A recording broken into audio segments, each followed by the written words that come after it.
Okay, everybody, I have just about 1 o'clock. I'm going to go ahead and get started. And before I get started, I just have a couple announcements.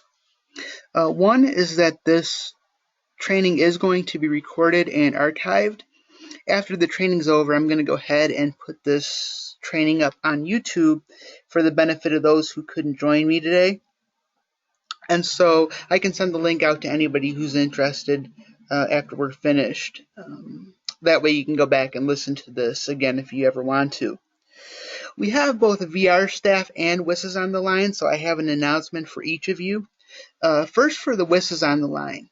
Those of you who have received your credentials to provide WISs services through Cornell and are currently working towards your 60 hours of continuing ed credits, you can count your participation today as part of those credits. What you would do after the training is over is log on into your Cornell portal and just put in my name, the name of the session, which is 1619B in Medicaid Works. The length, that's going to be about an hour and a half.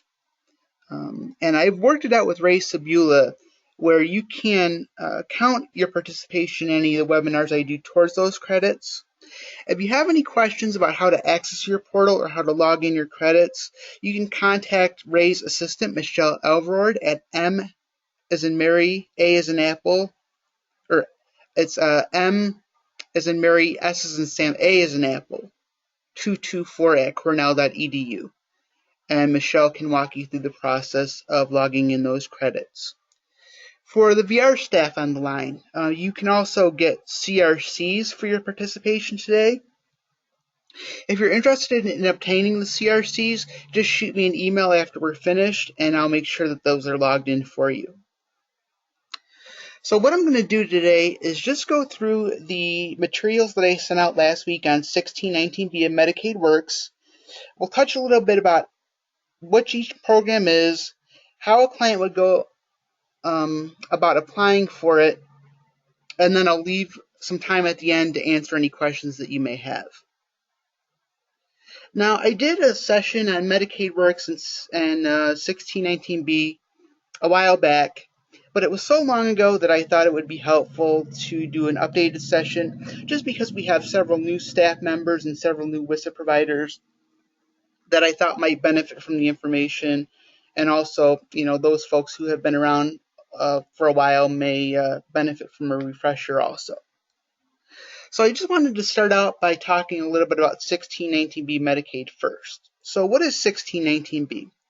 1619B is an SSI work incentive that applies to folks who were once on SSI cash benefits but have lost the eligibility for those cash benefits due to going to work and earning wages above the SSI threshold, or from a combination of wages and unearned income.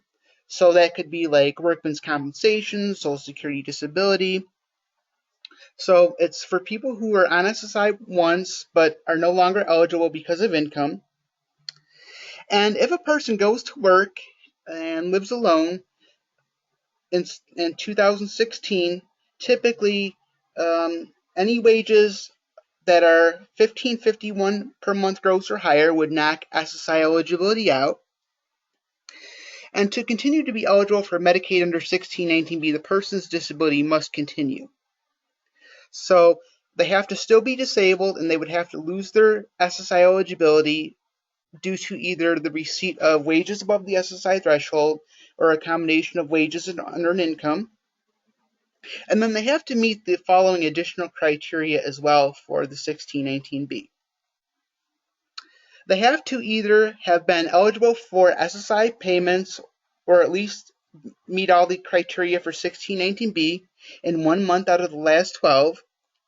And they've either had to use Medicaid within the past year, expect to use it within the next year, or they would incur medical expenses within the next 12 months that they would not be able to pay for if they did not have the Medicaid.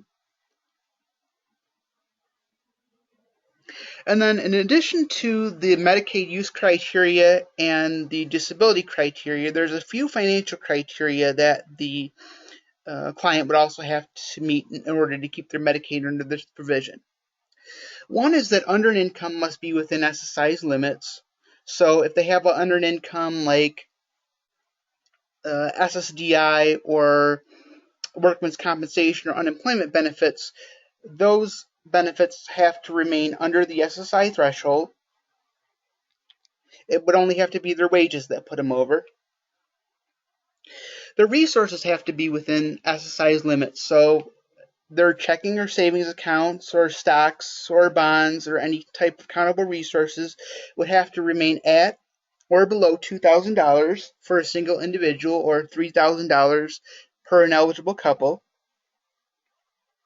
And their annual income must be under the 1619B threshold for Virginia, and that threshold changes annually. This year, the threshold is $35,118. That's the amount of money that a client is allowed to make and still keep their Medicaid under 1619B. So in other words, in order to keep their Medicaid under 1619B, the person would have to still meet all the other criteria for SSI eligibility apart from their wages. So they have to still be disabled, they have to keep their resources under $2,000, and their unearned income within SSI's limits in order to qualify for 1619B.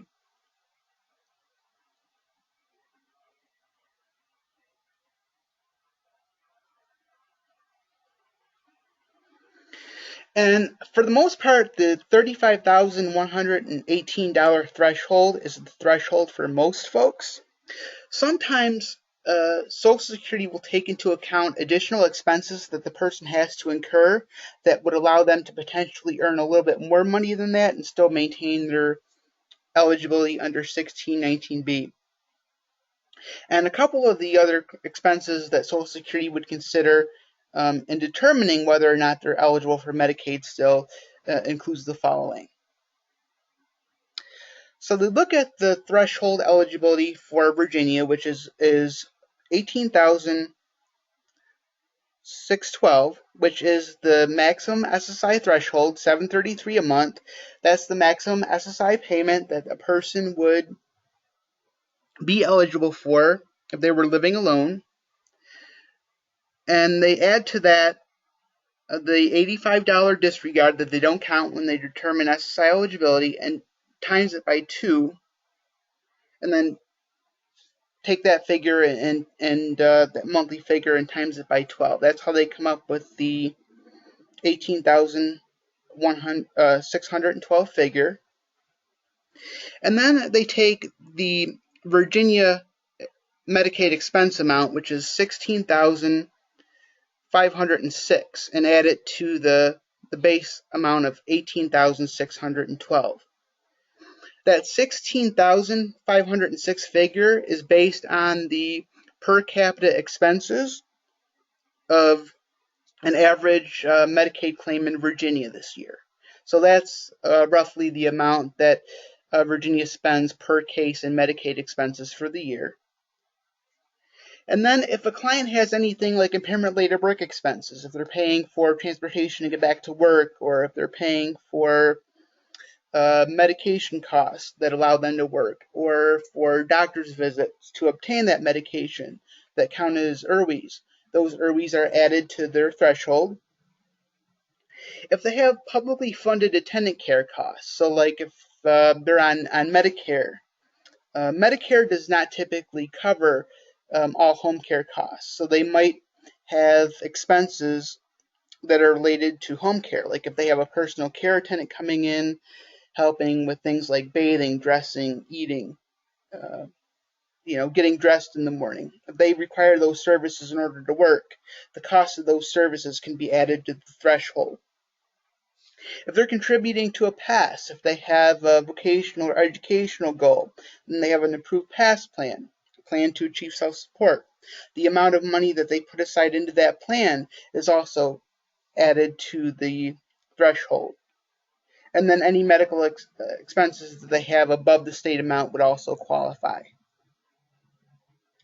So, in other words, the threshold is $35,000 a year, but if a client has very high medical costs that they're incurring out of pocket for things like home care, medications, home modifications even, expenses that they've incurred that allow them to work, then those expenses are also figured into their threshold. So some folks can earn more than $35,000 a year and still maintain their eligibility for Medicaid under 1619B as long as they meet all the other criteria for SSI. Now, perhaps the biggest benefit to 1619B, in addition to allowing the client to keep Medicaid, is that folks that are on 1619B are still technically considered to be SSI recipients. They just aren't getting an SSI check due to their income.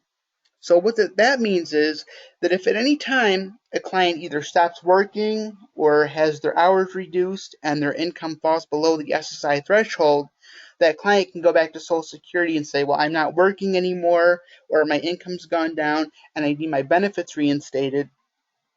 And as long as they're in 1619B, they can get their check reinstated without having to reapply again.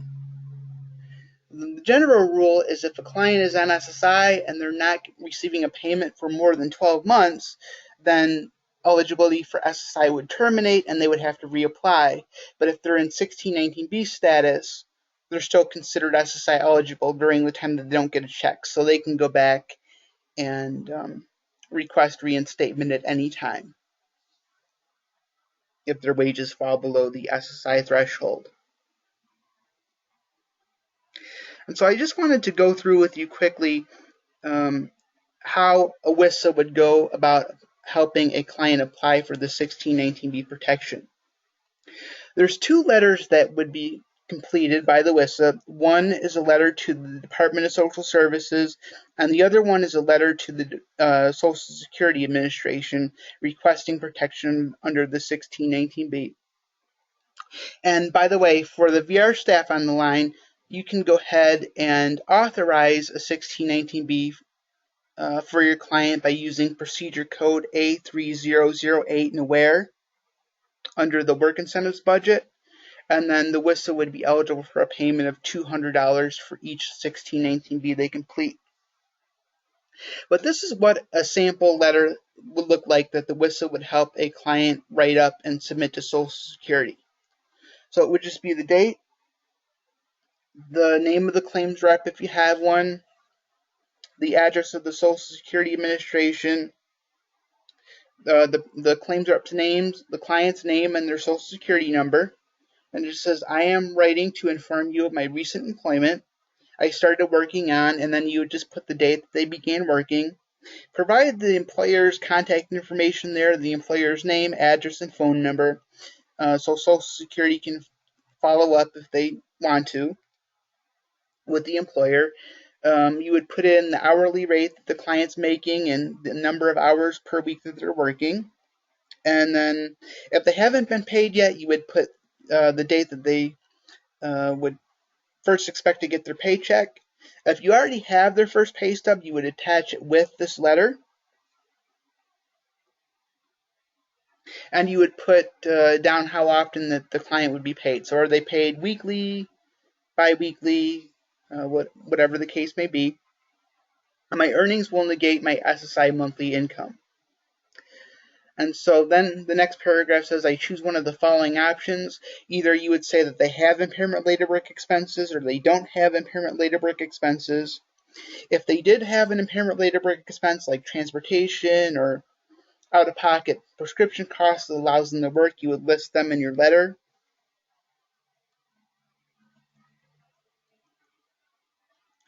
And then it just says, I have complied with the following Medicaid use criteria. That's what I talked about a few minutes ago. Either they've used Medicaid in the past 12 months, they expect to, or they have medical expenses that they couldn't afford to pay and couldn't work without if they didn't have the Medicaid coverage. And then it just says the purpose of this letter is to proactively communicate with all the concerned parties to ensure that there's no lapse of coverage. And then you as the WISA, for the WISAs on the line, will put your contact information there as the person helping the client facilitate the enrollment and have the client sign it. And they would include their contact information at the end as well.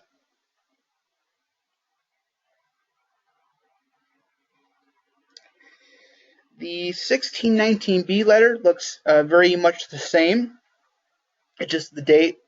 This is the DSS letter, the date, the eligibility worker's name, the address of the DSS office, the client's social security number, name, the worker's name, and then it just says, I am writing to inform you of my recent employment. As a result of this employment, I am no longer eligible for SSI cash benefits. It says that the client requests enrollment in 1619B Medicaid, and then it gives the worker the provision of where the 1619B policy is in the Medicaid manual, so they know where to look for it. And then it just says the purpose of this letter is to practically communicate with all concerned parties to ensure that there's no lapse in Medicaid benefits for me. And then the WISA would put their contact information in there, their name and phone number. And then the client would also include their contact information at the end, their name and phone number. Now, the reason why we have the WISAs do 2 letters is because both the Social Security Administration and the Department of Social Services have a role in helping the client navigate through the process of enrolling in 1619B. So Social Security's job is to verify that the client meets all the eligibility criteria for 1619B, that they're still disabled, that their resources are within the $2,000 resource limit. And then Social Services is responsible for determining that the client is coded correctly in the system to ensure that there's no lapse in Medicaid coverage. So Social Security is responsible for ensuring that they meet all the criteria for 1619B, and then DSS is responsible for ensuring that the coverage gets coded correctly so there's no lapse in benefits. And usually what happens is once Social Security verifies that the client meets all the criteria for 1619B, they will communicate with Social Services via the state data exchange, and Social Services will get alerts saying, Joe Smith has requested coverage under 1619B. We verified that he meets all the criteria, and it would alert Social Services to change the Medicaid code in the system to make sure that there's no lapses in coverage.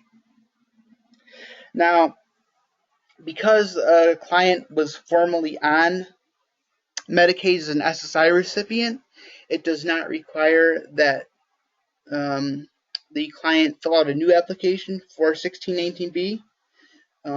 Basically, once the eligibility for 1619B is verified through Social Security, Social Services can just change their Medicaid from an SSI recipient to a 1619B without any new application being filed. And just as an FYI for both the WISAs and the VR staff on the line, when a WISA is ready to bill for the 1619B services they provide, they should include each of the following things. One is a copy of both of these letters that they sent to Social Services and Social Security on behalf of the client. And also they're required to provide a statement from Social Services verifying that the 1619B has been approved. And that statement can come in one of 2 ways.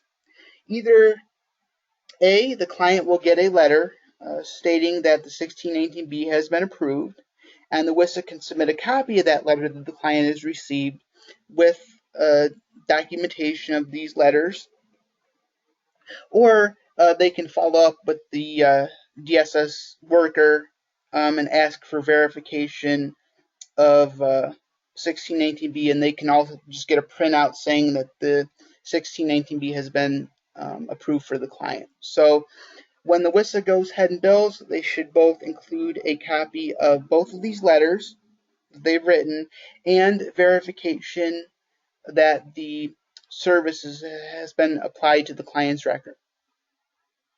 So if any of that documentation is missing, it would pretty much be considered incomplete, and we wouldn't be able to pay for it until you had verification that the services were applied to the client's record.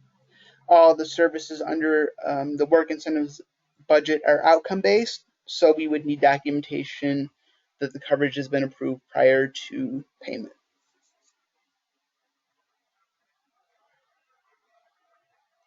Okay, yeah, and I have a question. And can you repeat the code and aware for VR counselors, please? Yes, for 1619B, the procedure code is A3008, and that would allow you to authorize a 1619B for the client.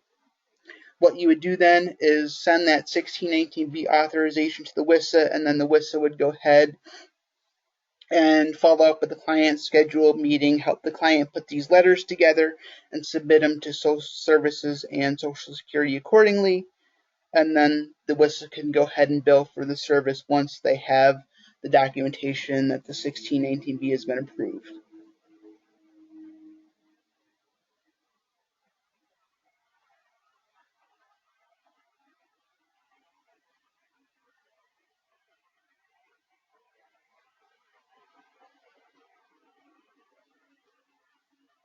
All right. Next thing I wanted to talk about a little bit was Medicaid Works, and I'll go through Medicaid Works separately, and then I'll explain a little bit about how 1619B and Medicaid Works work in conjunction with each other. So Medicaid Works is the state's optional Medicaid buy-in program that allows a client to maintain eligibility for Medicaid coverage, and the income and resource limits for Medicaid Works are substantially higher than quote-unquote traditional Medicaid programs. As with 1619B, the resource limit is $2,000.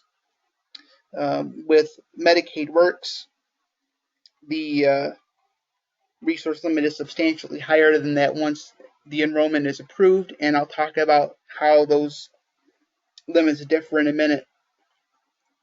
But what's the eligibility criteria for Medicaid Works? To enroll in Medicaid Works, a client cannot have accountable income that exceeds more than $792 a month. That's 80% of the federal poverty level. And they have to have their savings or resources under $2,000 or $3,000 per couple. And that's at the time that they apply. So at the time that they apply for Medicaid Works, they have to maintain the same pretty much income and resource level as they would for 1619B. But those limits change once enrollment is approved. The client also has to have a disability to qualify for Medicaid Works. Now, that doesn't necessarily mean that they have to be receiving SSI or SSDI. If they're already receiving benefits, they're automatically going to be found to meet the criteria for Medicaid Works in terms of having a disability. But if they're not already receiving benefits, the Department of Medical Services can make an independent determination on the person's disability. So just because a client is not already on Social Security benefits doesn't necessarily mean that they couldn't get Medicaid Works. It just means that there's a little bit more of a process involved to determine disability. They have to be competitively employed. And competitively employed means that they're earning at least minimum wage within the community they live in. So what that means is if somebody is working in a shelter workshop, for example, earning $2 an hour, they wouldn't qualify for Medicaid Works because Social Services doesn't consider that competitive employment. Competitive employment means earning at least minimum wage for their community. If they're not working yet, they should at least be able to provide a statement from a potential employer verifying when employment will begin. And they have to be at least age 16, but not older than 65. So folks that are younger than 16 or older than 65 could not qualify for Medicaid Works. They have to be within that age group. And I'll go back to the exclusion of unemployment and cost of living adjustments in just a minute. And I'll talk about work incentives accounts too, but I want to talk a little bit more about enrollment first. So a couple of things to note here. This is what a WISA should help a client submit when they go ahead and apply for Medicaid Works. And for the VR counselors on the line, the procedure code and where to authorize a Medicaid Works enrollment is A3012. That would allow you to authorize a WISA to help a client enroll in Medicaid Works. And then the WISA would be eligible for a payment of, I believe it's $250 for every completed Medicaid Works enrollment. So at the time a WISA helps a client apply for Medicaid Works, this is what they need to submit. Proof of SSI or SSDI if the client's already getting benefits. So a copy of the BPQI showing their benefit amount and type, or a letter from Social Security verifying their benefit amount and type should be submitted along with the enrollment package. The client would have to provide proof of Virginia residency. So like a driver's license or a voter ID card or anything with their address on it would suffice for proof of residency. Documentation that they're working or they have a job offer. So if they're already working, they should submit a copy of their pay stubs. If they're not working yet, a statement from a potential employer stating when they're going to begin working would suffice. A signed Medicaid Works agreement, which I'll go through in a minute, and a documentation of the work incentives account being established. A work incentives account is a regular checking or savings account that's designated as a work incentives account at the time it's set up. There's no limitations on what a person can use their work incentives account for. There's nothing special about the account. It's just a regular checking or savings account set up at a bank or credit union that the person puts their wages in once they're approved for Medicaid Works.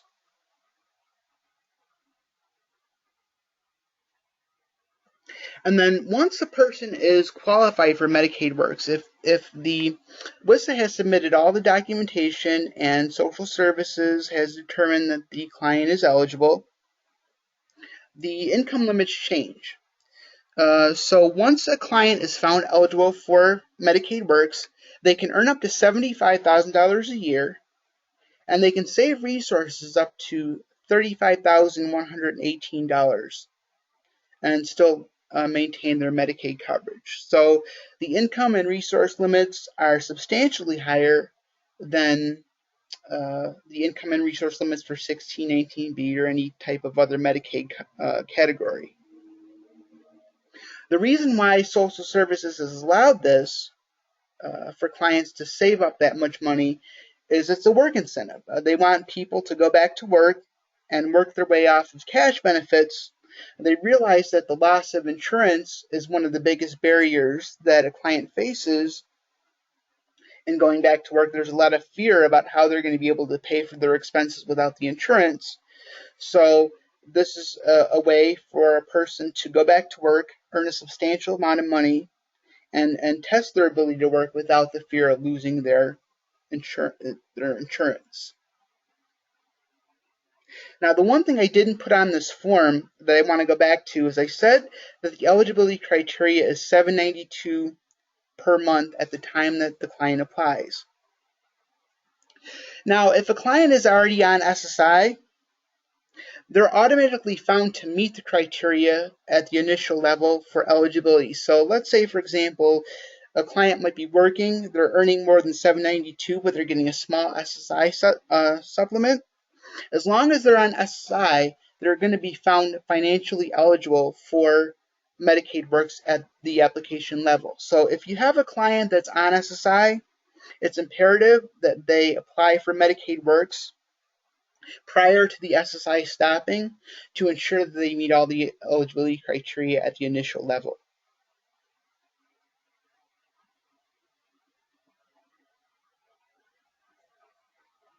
Before I talk about what goes into the work incentives account, I just want to go through the Medicaid Works agreement.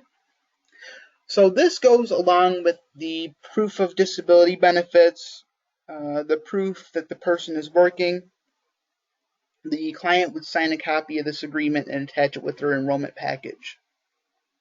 So it says, I want to enroll in Medicaid Works, the work incentive plan for individuals with disabilities through Virginia DSS. And this covered group also includes personal assistance services. And it just says that I understand that I must be employed to enroll in Medicaid Works. Again, that means that they're earning at least minimum wage for their community. They've established a work incentive account, which is a regular checking or savings account at a bank or financial institution. And they must deposit all of their earned income into the work incentives account. So the person is allowed to save up to earn up to $75,000 a year. But in order for that $75,000 a year cap to not be included for Medicaid purposes, they would have to put all their earned income into their work incentives account. So if they have any other income, like any unearned income, they would have to keep that unearned income separate. Like if they were on SSDI, they would have to put the SSDI into a separate account and then have a work incentives account to put their wages in. And so any income that's put into that work incentives account is excluded for the purposes of Medicaid eligibility, and they're allowed to save up to $35,118 in a work incentives account and still maintain their eligibility for Medicaid.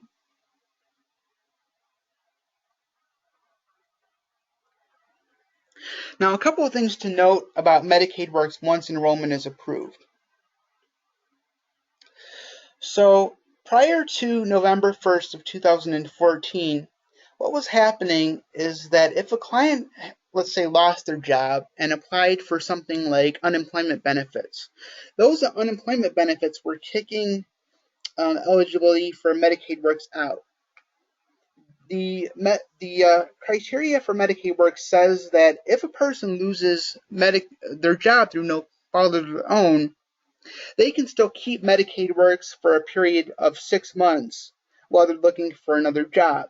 What was happening is prior to November 1st of 2014, if a client had unearned income like unemployment benefits, social services was saying, well, you no longer meet the criteria for Medicaid Works because your unearned income is more than 80% of the federal poverty level, and so you're no longer qualified.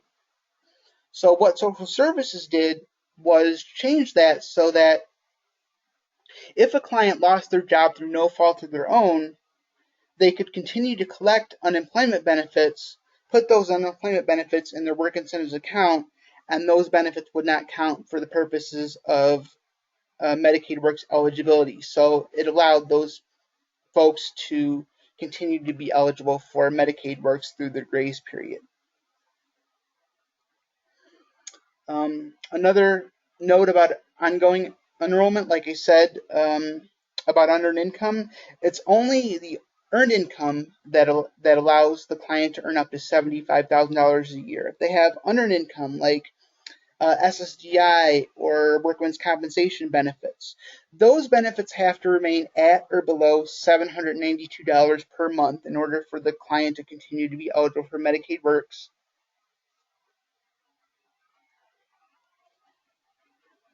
And then the Medicaid Works agreement talks about cost of living adjustments or COLAs being excluded for the purposes of Medicaid Works. So at the beginning of every year, typically, a person on SSI or SSDI is going to get a cost of living adjustment in their benefits. It used to be prior to November 1st, 2014, like unemployment, those cost of living adjustments were counted as unearned income for the purposes of determining eligibility for Medicaid Works.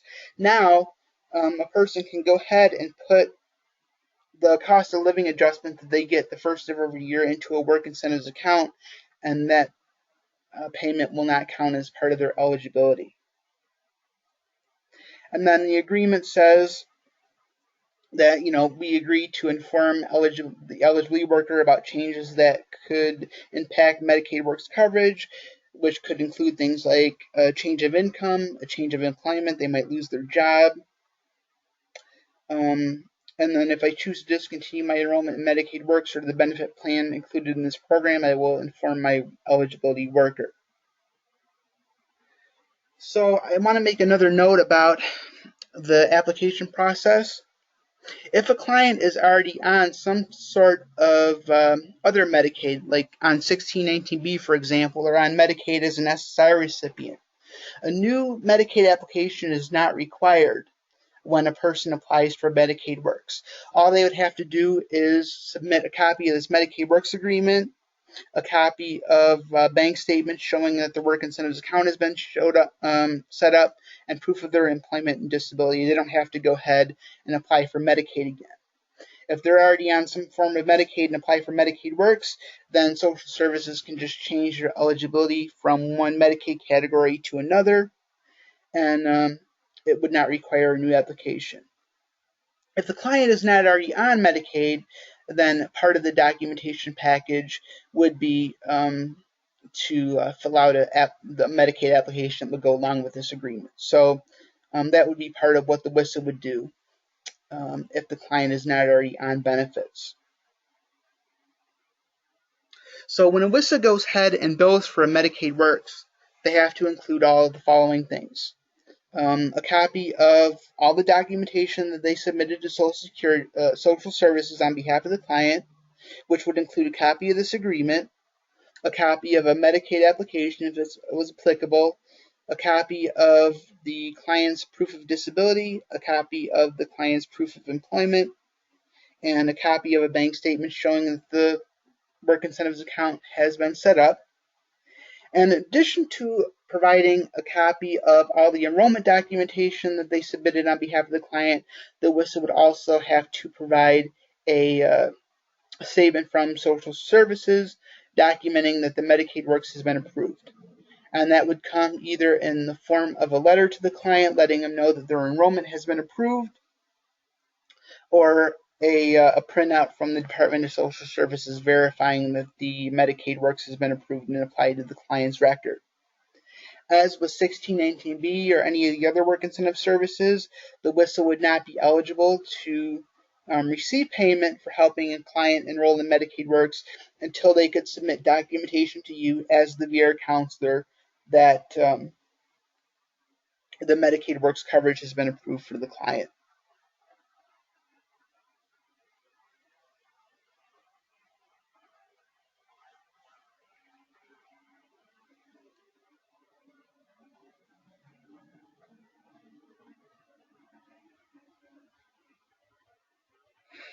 I want to talk a little bit about how 1619B and Medicaid Works work together, because not all WISAs know, and not all VR counselors know, that a client can potentially be eligible for both 1619B and Medicaid Works concurrently. And there's some cases where that could happen. So let me give you an example for the VR counselors on the line. Let's say you have a client that you've assisted in finding a job. They've been working for, let's say, 60 days, and the WISA has done a work world and provided you with that work world. So you know kind of where the client is at financially, and then the client comes back to you and says, okay, well, I'm doing so well at my job, I'm getting a raise. The WISA would meet with the client then and determine how that raise would impact their SSI benefits. And let's say the raise is enough to knock the SSI eligibility out. So you know that because the person's no longer eligible for SSI, they're going to want to protect their Medicaid. You might go ahead and request that the WISA help the client enroll in 1619B using the procedure code A3008. The WISA would go ahead then and submit the letters that I went over with you to Social Services requesting that protection for the client, and then the client would be protected under 1619B. At the same time, you might decide to also authorize the WISA to help a client apply for Medicaid Works. because you know that the 1619B eligibility criteria is that the resources have to remain under $2,000. That's a really low resource limit, and you know that the client has a desire to save more money than that. So in addition to doing the 1619B authorization, you can also go ahead and authorize a Medicaid Works application at the same time. So let's say, for example, the client is approved for 1619B, the WISA goes ahead and bills for that, and DARS pays for it, and then 6 months down the line, you find out that the client has saved more than the $2,000 resource limit for 1619B. Maybe they've saved $4,000. Now, because they don't meet all the criteria for SSI eligibility anymore, the eligibility for the 1619B would be knocked out, but because the WISA has helped the client apply for Medicaid Works already, then the Department of Social Services can just transition the client from 1619B Medicaid to Medicaid Works without any lapses in coverage. So it's a good idea to apply for both 1619B and Medicaid Works at the same time, because quite often you're going to find that the clients are going to have a desire to save more than the $2,000 resource limit that 1619B allows if they're going to work. You know, they're going to want to save more than that. Now, to the WISs on the line, a question that I get a lot is, you know, do we have to wait until the SSI stops to go ahead and apply for Medicaid Works? And the answer to that is no. Really, you should apply for Medicaid Works with the client while they're still on SSI, because like I said, as long as they're on SSI, they're automatically going to meet the criteria for initial eligibility. And Social Services is required to take an application for Medicaid Works even if the client is already getting Medicaid under 1619B. I had a WISA not too long ago that came to me and said, well, I tried to submit an application for both, and the worker wouldn't take the Medicaid Works application because she said, well, it wasn't needed because the client was already getting Medicaid protection under 1619B. The workers are not allowed to do that. They are required to take both applications at the time that you apply for them. They cannot discourage a client that's on 1619B from applying for Medicaid Works, because Medicaid Works does offer the higher income and resource limits. So just to be proactive, it's better to do the Medicaid Works and 1619B applications at the same time. That way, once a client, let's say, saves over the $2,000 resource limit and is no longer eligible for 1619B, then they can move right into the Medicaid Works, because you've already filled out the application, it's already approved. And that way, that ensures that there's no lapse in coverage for the client.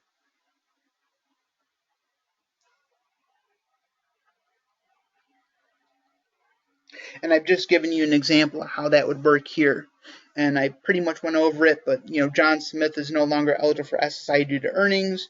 The WISA helps John enroll in 1619B to prevent a lapse in Medicaid coverage, and also submits an application for Medicaid Works. So the WISA is doing both applications at once. Within 6 months, John saves over the $2,000 resource limit for 1619B. That knocks eligibility for Medicaid out under that covered group. But because the WISA has already went ahead and applied for Medicaid Works, that would just allow him to transition from one covered group to the next. And so I want to talk a little bit about Medicaid Works and the advocacy that might be required in order to get a person approved for Medicaid Works. Medicaid Works is not really a new program. It's been around for about 10 years, but I'm finding more and more that a lot of the workers on the local levels at the local DSS offices either aren't familiar with what Medicaid Works is. Sometimes clients who inquire about Medicaid Works are told that the program doesn't exist. or that they don't qualify for it, or that they have to pay a spend down. None of those things is true. It's just a matter of the worker not either being as familiar with Medicaid Works as they should, or just not knowing anything about it at all. Perhaps they've never seen a Medicaid Works enrollment before, and so they're not familiar with it. There have been times where OWISA has attempted to work with the client in enrolling in Medicaid Works, and then the client's turned away, and the worker says, well, we don't know what you're talking about, there's no such program, or you have to pay a spend down or whatever. So sometimes it does take advocacy on behalf of the WISA to work with that eligibility worker, which could include providing a fact sheet on Medicaid Works, a copy of the Medicaid Works agreement, or even just directing them to where the Medicaid Works policy is in the Medicaid manual to help clarify what the policy is and assist with some of those barriers to enrollment. So the WISA may find, as part of their work in attempting to help a client request Medicaid under Medicaid Works, that it's not just a matter of submitting all the documentation to apply for the program and then billing DARS for it. Sometimes part of what is going to be required to help the enrollment be successful is the WISA advocating with the worker to alleviate any confusion on what the policy is and the application process. So for the WISAs on the line, if you run into any resistance at the local level when you help a client apply for Medicaid Works, unfortunately, that's not uncommon. That happens a lot, and it might take a little bit of advocacy on your part. If you get to the point where you are working with the workers to help clarify the policy, you've given them the references in the Medicaid manual, and they're still not clear on what you're talking about, or if they still don't want to take an application for Medicaid Works, my recommendation would be to go ahead and email me. It's Michael, Michael, .klinger, Klinger, at dars.virginia.gov, and let me know about some of these enrollment issues that you're running into. Let me know which office it is that you're trying to work with to get the application approved, because I do have a contact at the Department of Medical Assistance Services that does want to know about enrollment issues like this that you might run into. So if you're having resistance from the local office, they're not quite clear on the application process, or they're telling a client they don't qualify, let me know. I can follow up with my contact at DMAS, and we might be able to assist you in resolving some of those enrollment issues.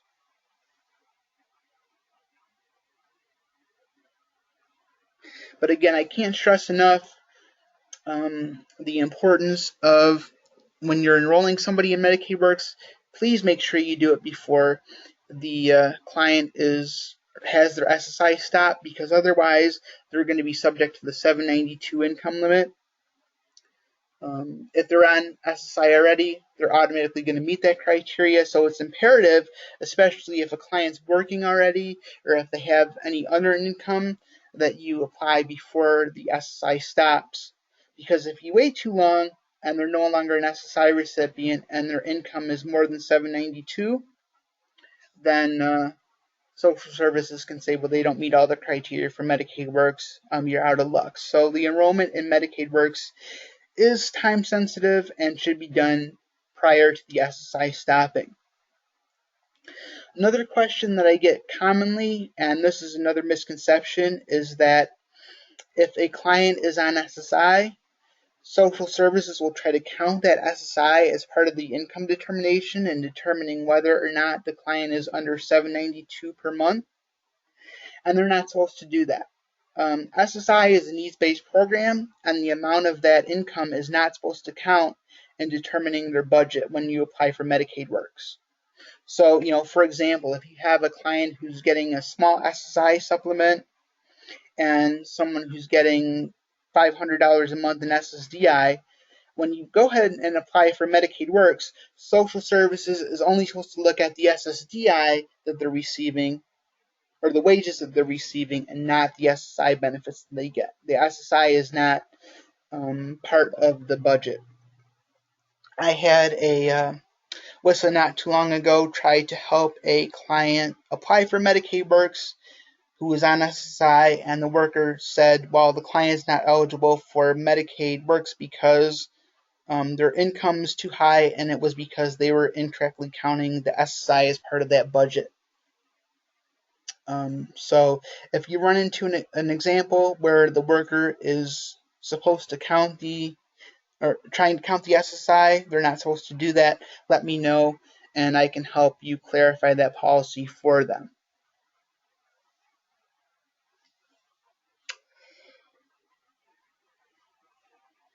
Okay, I'm trying to think of any last minute points that I want to make before I go ahead and move on to the questions portion. But I think I've covered all the bases that I wanted to cover.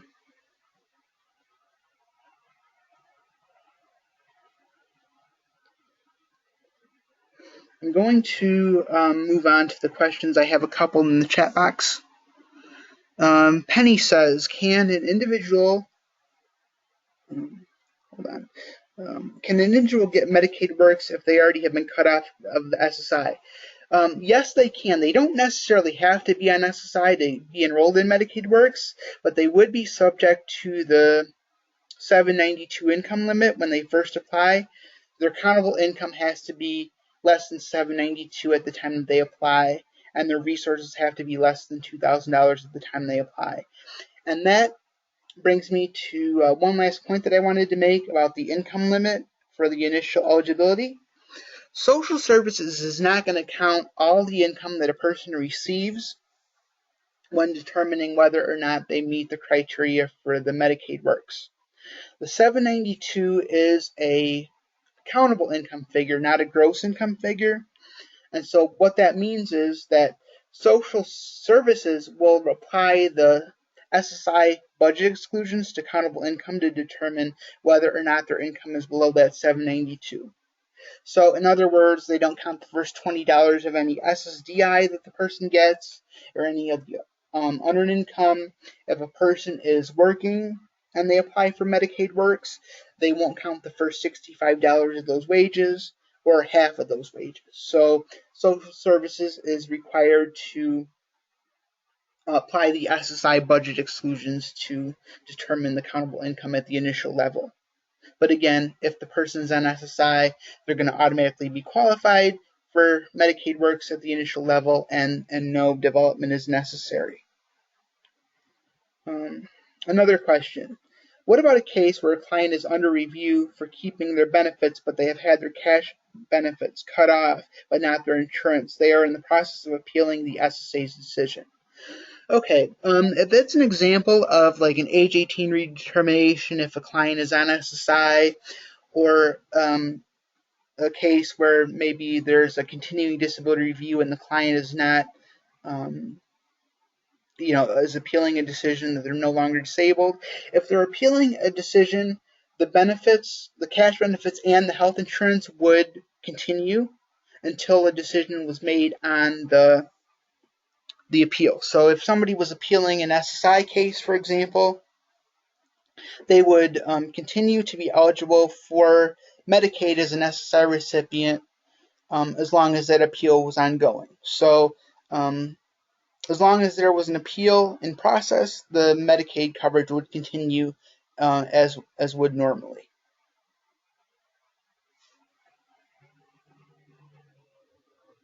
Does that answer your question?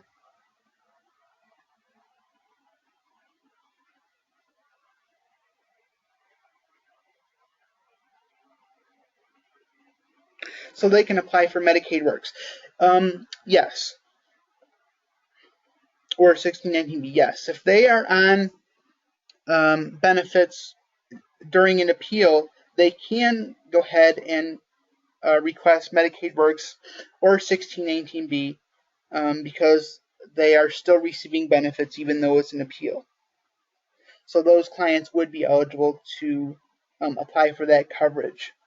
Now, if it's an example where the client does not win the appeal and Social Security finds that they're no longer disabled, then the state may have to do their own determination as to whether or not the client's disabled.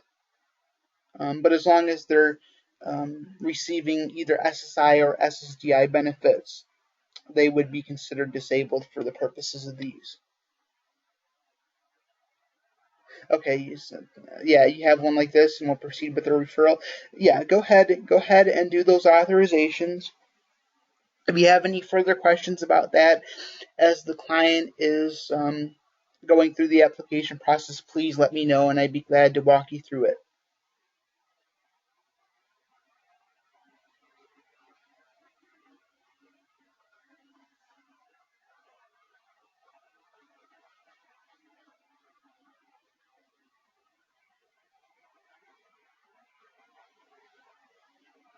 Oh, you're welcome. So I wanted to make one last point about the work incentives accounts and the grace period.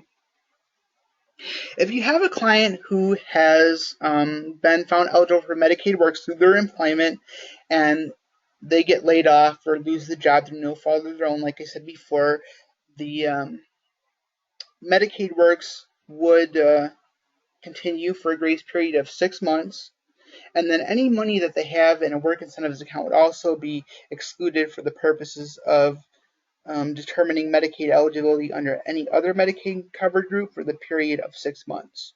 So they would have 6 months to either find another job and continue enrollment in Medicaid Works, or have 6 months to spend that money down below the $2,000 resource limit in order to qualify for Medicaid in some other way.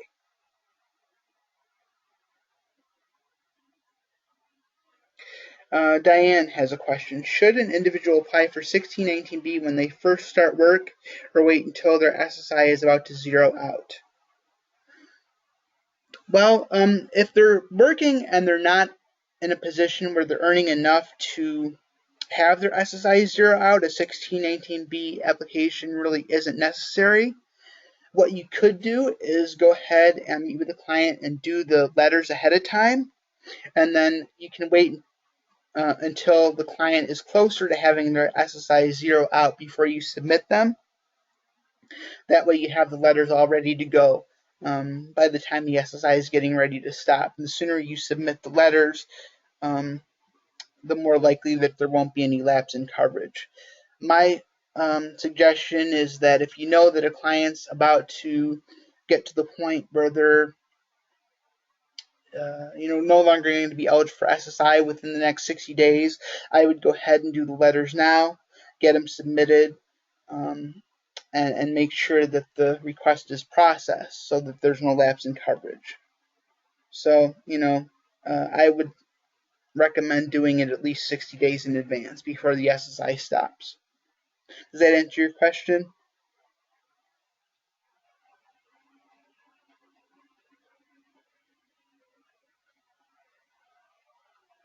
Okay, great.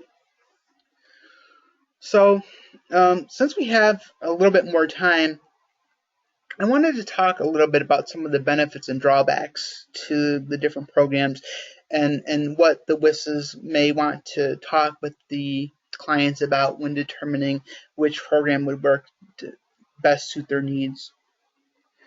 So, like I said before, the biggest benefit to 1619B, in addition to the client having their Medicaid protected, is that they're still considered an SSI recipient for the purposes of Social Security. They're just not getting a check due to their wages. So if a client is, maybe working for the first time, fearful that the job might not work out, wants the protection of knowing that they can get their SSI cash benefits reinstated without a new application, if the job doesn't work out, then maybe 1619B would be the way for those clients to go. I find that it puts a lot of clients at ease knowing that not only they can protect their Medicaid under this work incentive, but also that they have the ability to regain their eligibility for cash benefits if the job doesn't work out. So a lot of clients do prefer 1619B just because of the protection of the ongoing eligibility for SSI. Other clients may want to do Medicaid Works just because of the extremely higher income and resource limits. Like I said before, the resource limits for 1619B are really low, $2,000 a month. Once enrollment's approved in Medicaid Works, they're allowed to save up to $35,118. So folks that are confident that they're not only able to work but have a goal of saving money would prefer probably Medicaid Works just because they have the ability to save more and maintain their Medicaid. So I guess what I'm saying is that whether or not a person goes with 1619B or Medicaid Works is really a matter of choice. Some clients like the 1619B because of the ongoing eligibility for cash benefits. Others prefer Medicaid Works because of the ability to save more money. So what we always have our WISs do is talk about both the 1619B work incentive and Medicaid Works and their work world reports. That way the client has the information on both work incentives and can kind of make an informed choice about which program will work best for them. I find that Medicaid Works is really helpful for all clients, but especially if you have a client that's in transition. Let's say maybe they're 18 years old, they're looking to transition from school into the workforce. Medicaid Works is a great opportunity for them because they're young, they have the ability to go to work and save substantially more in resources than they would on 1619B and SSI. So it's really an opportunity for clients who are young to take advantage of a work incentive that allows them to save for their future much sooner than they would if they waited until later to enroll. So my recommendation is always going to be, if you have a client that's transitioning that needs to keep their Medicaid, Medicaid Works is really a great option for them, especially since they do have the opportunity to start saving for their future right away. But again, it is a matter of consumer's choice. And Penny has a question about Medicaid Works. So does that mean that Medicaid Works is more difficult to get reinstatement?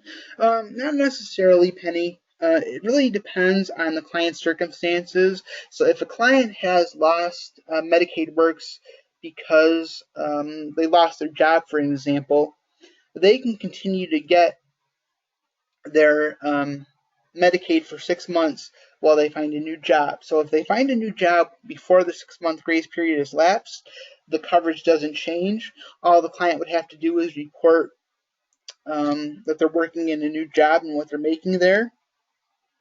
If it's an example of a client not being able to find a new job and coverage in Medicaid Works does lapse, if they can't find a job within the grace period, they would have to reapply. So, that could mean that the initial eligibility determination would be a little bit tougher the second time around just because of they're no longer on SSI. Like if you have a client who's on SSI, you help them apply for Medicaid Works, they're found eligible just based on the SSI application, and then they lose their job, have to reapply, and they're no longer on SSI, then they would be entitled, subject to that 792 limit. So whether or not they're going to qualify for that the second time around just depends on what their income and resources are at the time they apply. If their countable income is below 792, no problem. They can just go ahead and fill out a new Medicaid application and provide all the same documentation they did before, and they can be re-enrolled in Medicaid Works at that point. If the income is over 792, then that could pose a problem, yes. So it just really depends on the client's individual circumstances.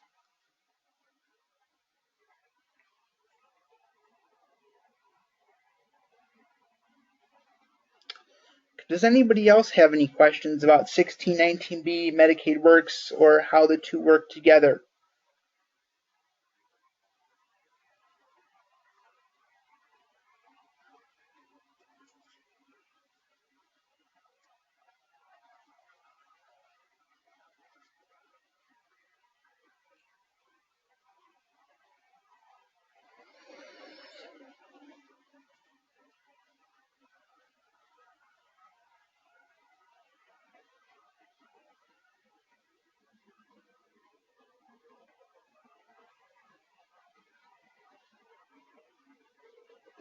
Okay, so Tammy says, so an individual can receive both 1619B and Medicaid Works. Yes, the VR counselors have the ability to authorize both 1619B and Medicaid Works concurrently, and then you as a WISA have the ability to help a client apply for both. And then, like, if you have a client in the example I gave earlier that maybe starts out in 1619B but wants to save more than the 1619B limits allow, they can go ahead and transition to Medicaid Works because the Medicaid Works application has already been approved. So yes, it's possible for a client to take advantage of both work incentives.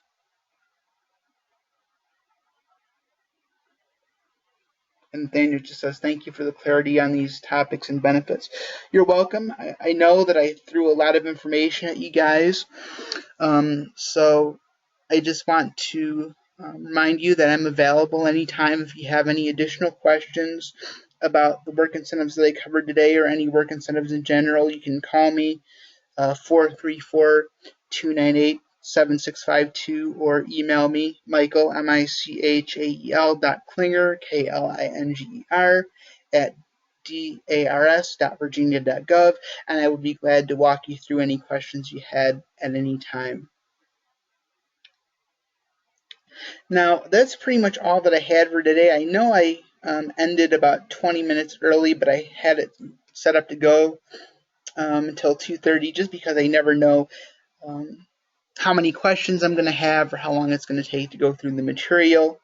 But I would like to remind you, for the WISs on the line, to go ahead and log your time that you spent today towards your continuing education credits. For the VR counselors, send me an email if you need the CRCs.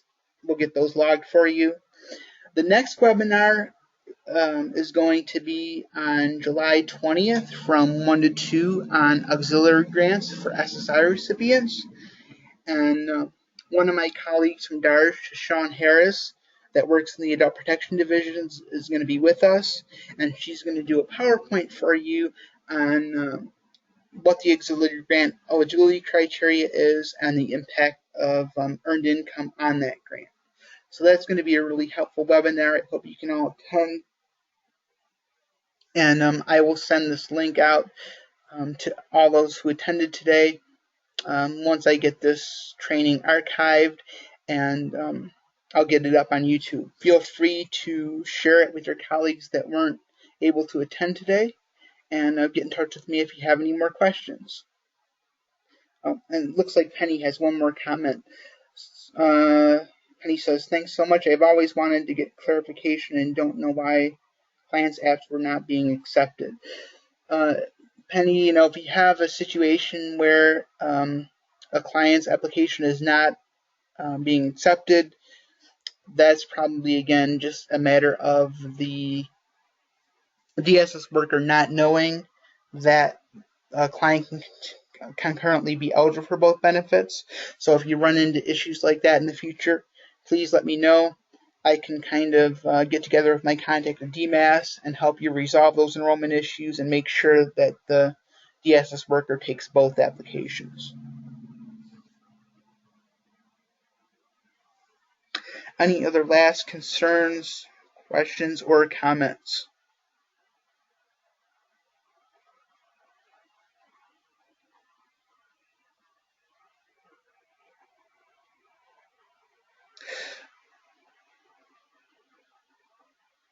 Yes, can I provide my number again? Sure, it's 434-298-7652. Feel free to give me a buzz if you have any questions about 1618 Medicaid Works or any other work incentives. I'd like to thank you all for your time and attendance and participation today. I hope you found it helpful. Bye-bye.